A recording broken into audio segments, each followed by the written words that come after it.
In the war against the Russian Federation, robot kamikaze K-2 for the first time eliminated the occupants.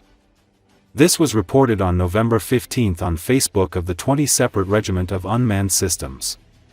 They informed that the first ever battalion of ground unmanned systems in the K-2 brigade continues to develop. The soldiers of the company of impact robots stealthily directed their vehicle to 3 occupants, after which they activated an explosive device, the report said. As a result of the kamikaze robot explosion, 1 enemy infantryman was killed and another was wounded. The third one was destroyed by FPV drones. The Ukrainian military emphasized that this is the first case of using the K-2 ground unmanned complex directly against the enemy. They have previously only carried out logistics and evacuation missions. The baptism of fire of the robot was described in the published video by its pilot with the call sign mixer. Ukraine's armed forces have used a ground-based robotic system armed with a heavy machine gun to maintain control of a frontline position for more than a month, fully substituting infantry in a high-risk sector. According to reports, the system operated under remote supervision and consistently repelled Russian attempts to breach the line, as described by the commander of Ukraine's NC-1 strike UGV unit, known by the call sign Makar. He told that the ground robot carried out daily duty cycles at a strategic intersection where Russian forces repeatedly tried to advance. It successfully performed such duties for a month and a half, Makar said, noting that the robot's fire constantly suppressed Russian movement in the area.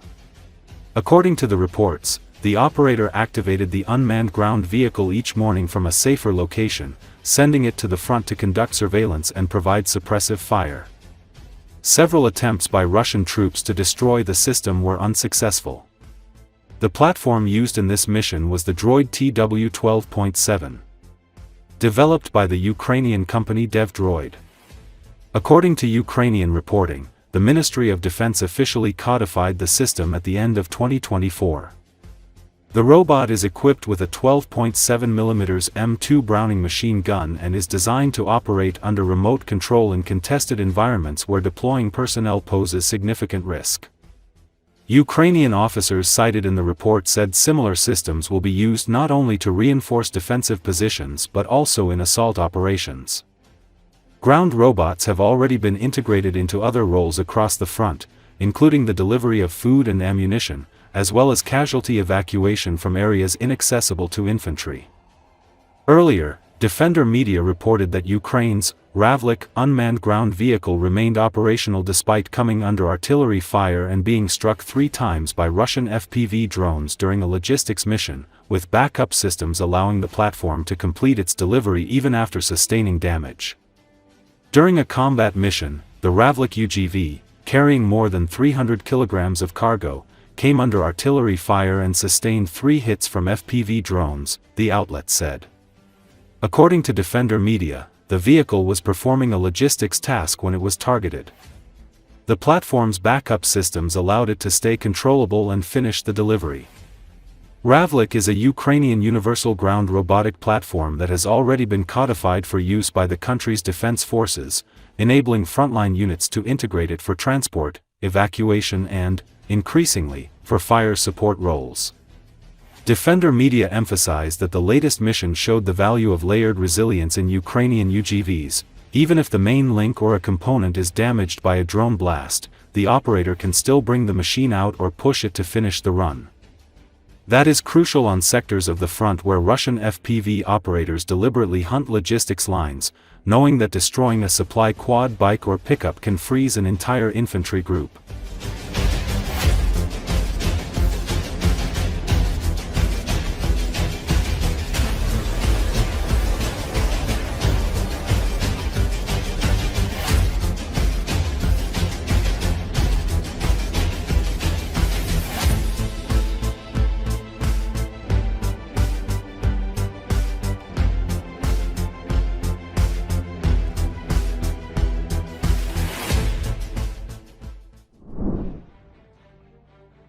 The Russian elite is once again demonstrating that they live in a separate reality.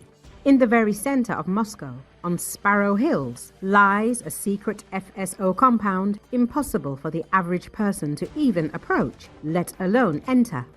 It is here that politicians, officials, and oligarchs closest to Vladimir Putin have established their gated residences. An investigation by Proact revealed that the Kremlin personally controls these dachas, and Putin himself makes decisions about occupancy. The village dates back to the 1950s, when it housed high-ranking guests of the USSR. Now it's a safe haven for Russian billionaires and influential security officials. The houses themselves are formally state-owned, but handed over to the Federal Protective Service FSO, which rents them out to a select few. Rent is approximately 3.1 million rubles per month. It is in this privileged zone that Shoigu, Gerasimov, Vaino, Kerimov, Abramovich, Timchenko, and even former Kazakh President Nazarbayev have settled. Especially important guests of the USSR, such as Fidel Castro, stayed here during their visits. One of them served as a residence for Nikita Khrushchev. Now it is home to Vladimir Putin's friend, Gennady Timchenko. 10 party cottages are located on Kosyginna Street and are adjacent to the Mosfilm pavilions, 800 meters from the famous observation deck on the Vorobyev Mountains. Probably the largest one is located on the other side of Kosyginna Street, directly on the slope on the Vorobyev Mountains, overlooking the Moscow River and Luzniki.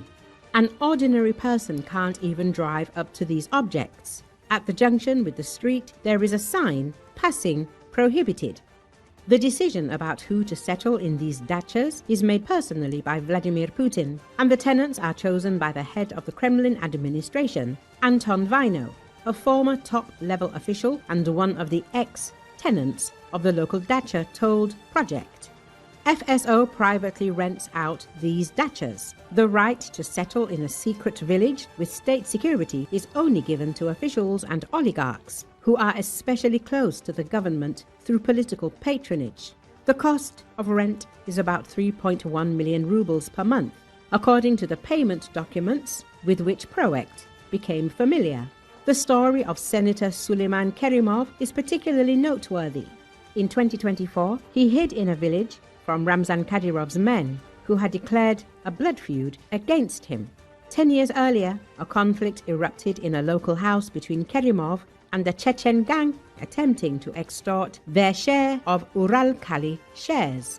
At the time, the Federal Protective Service was effectively rescuing the billionaire from persecution by Chechen security forces. Another telling fact: neither Shoigu nor Gerasimov nor Vaino nor Kerimov himself declared their expensive homes, even though they were required to do so by law.